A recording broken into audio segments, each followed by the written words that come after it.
Folks, greetings, and I want to welcome you to Global Leadership Perspectives. And today, in a glimpse, I would like to discuss something briefly concerning the Speaker of the Kenyan National Assembly, Mr. Wetangula.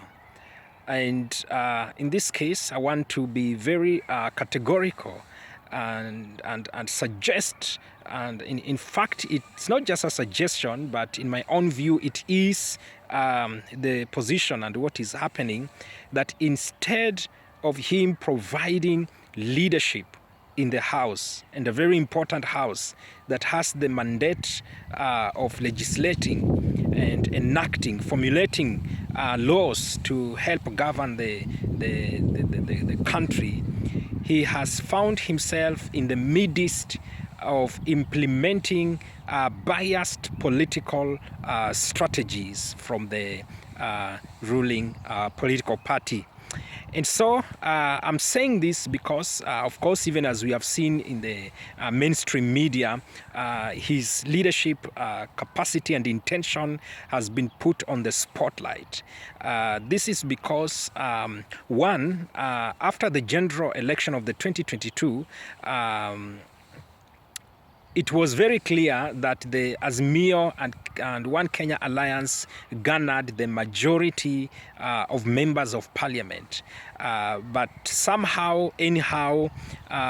they happened to maneuver their way, and he ruled and insisted that the ruling coalition had the majority. Of course, after some weird things that happened at the back room, for example, like getting some of the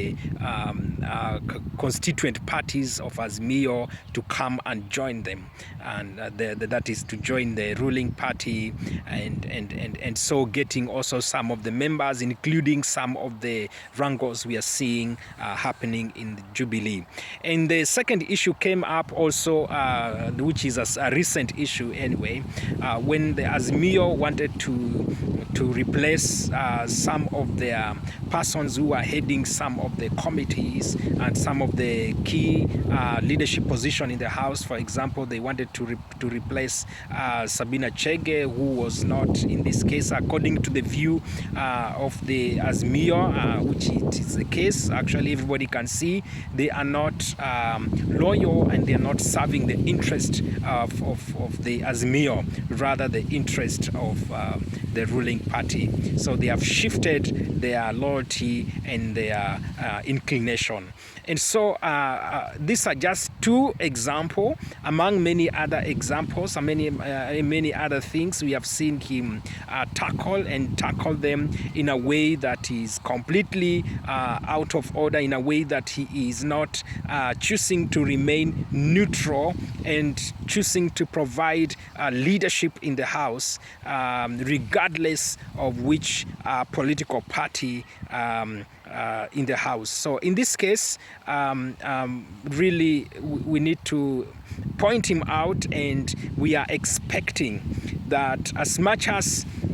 a House comprises of members of parliament that are inclined to different political parties, he is now in charge. He is the one who is now to serve as a common denominator, where all these members of parliament are concerned with their political inclination, and he needs to provide leadership that is bipartisan, leadership that will meet and even be approved in the public eye, and leadership that also that adheres and respect the rule of law, but not that kind of leadership that is keen on playing and implementing some political strategies so that it can help some other political parties or individuals to be able to meet and even to be able to propagate and continue preaching their manifestos on their agendas. So we are saying that the Speaker of the National Assembly make a decision, decide to provide leadership